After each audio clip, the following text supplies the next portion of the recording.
নামাজ আপনাকে যে কোনো পাপ থেকে বাঁচাবে ইনশাআল্লাহ। ভাই জেনা করছেন, নামাজ পড়েন। পর্নোগ্রাফি দেখেছেন, তাও তওবা করে নামাজ পড়েন। আপনি হারাম অ্যাফেয়ার্সে আছেন, হতাশ হয়েন না, নামাজ পড়েন। গোনা ছাড়তে পারছেন না, নামাজ পড়েন। সুদ খাচ্ছেন, নামাজ পড়েন। বেপরদা চলছেন, তাও নামাজ পড়েন। আপনি অন্যের হক নষ্ট করেছেন, তাও নামাজ পড়েন। যে পাপই করেছেন, নামাজটা পড়েন। নামাজ আপনাকে সমস্ত পাপ থেকে বাঁচিয়ে রাখবে ইনশাআল্লাহ। ইনশাআল্লাহ আস্তে আস্তে ইনশাআল্লাহ দেখবেন সব পাপ থেকে আপনি দূরে চলে আসছেন ইনশাআল্লাহ তাআলা।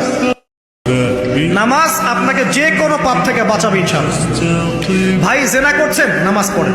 পর্নোগ্রাফি দেখেছেন, তাও তওবা করে নামাজ পড়েন। আপনি হারাম অ্যাফেয়ার্সে আছেন, হতাশ হয়েন না, নামাজ পড়েন। গোনা ছাড়তে পারছেন না, নামাজ পড়েন। সুদ খাচ্ছেন, নামাজ পড়েন। বেপরদা চলছেন, তাও নামাজ পড়েন। আপনি অন্যের হক নষ্ট করেছেন, তাও নামাজ পড়েন। যে পাপই করেছেন, নামাজটা পড়েন। নামাজ আপনাকে সমস্ত পাপ থেকে বাঁচিয়ে রাখবে ইনশাআল্লাহ। ইনশাআল্লাহ আস্তে আস্তে ইনশাআল্লাহ দেখবেন সব পাপ থেকে আপনি দূরে চলে আসছেন।